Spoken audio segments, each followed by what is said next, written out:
If you're not a regular viewer of my channel, you'll need to watch the video linked in the description to get the full context of what I'm talking about.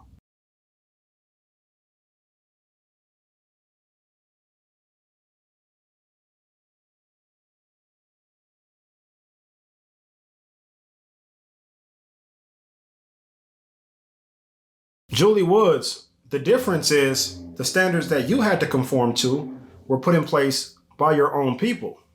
See, in America, we make exceptions for religion. We don't make exceptions for culture. That's why Daryl George is going through something that he's been going through for what, 2 years now?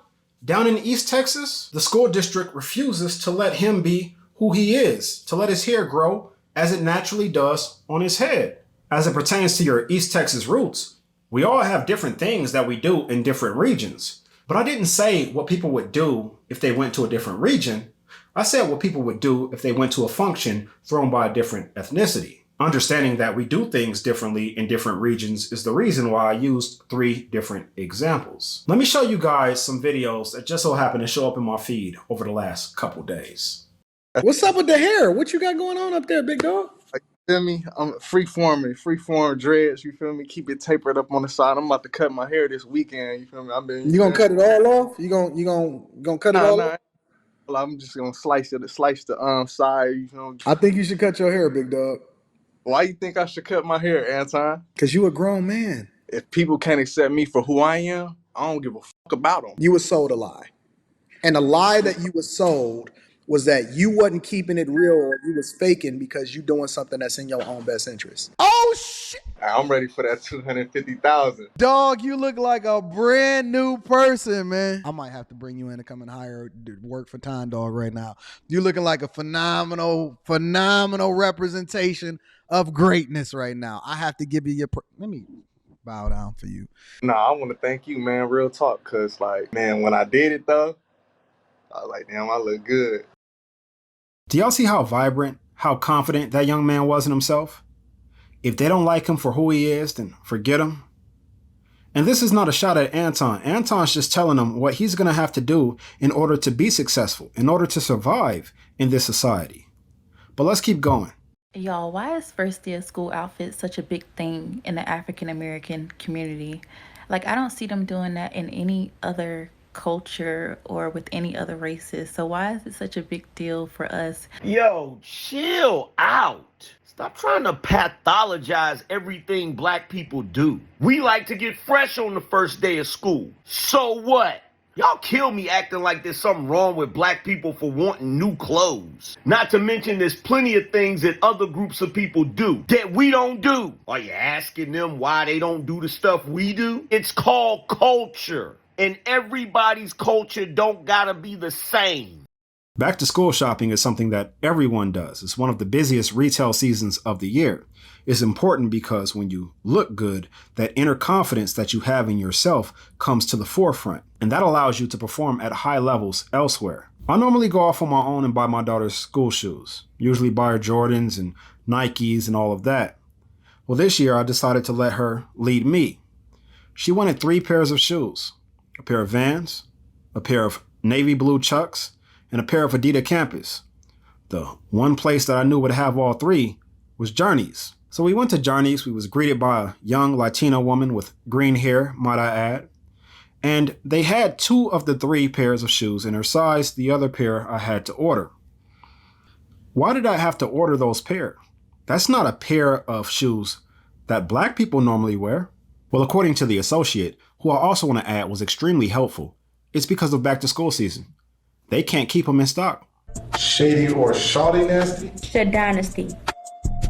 DA3? The Travion. The Quinn, J. Quinn. J. Quinn. You meant Jaquintralicia?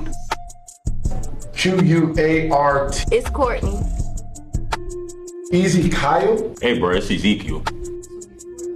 XZY. Man, it's Exia. My God, Dimitri. It's Demontre.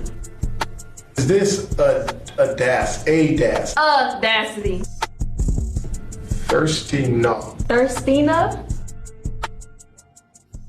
Now, obviously, this is a lighthearted play on not only how unique some of the names are in our community, but the unique spellings as well. Now, I'm sure this is one of those first day of school activities where the instructor wanted to have fun with the kids and see how unique they could be in spelling their own name a different way, right? Demontre and DeTravion, Audacity.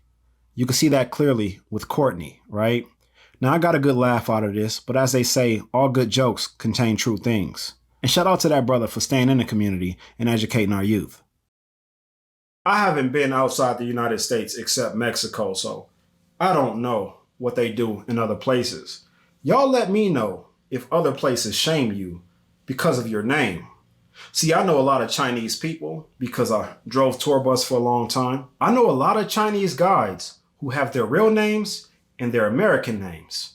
The owner of the company that I work for is a Chinese man who has his real name and his American name. They also conform to American culture so that they can participate in American society with less discrimination. The difference is Chinese people willingly migrated to the United States. I got a question for you guys.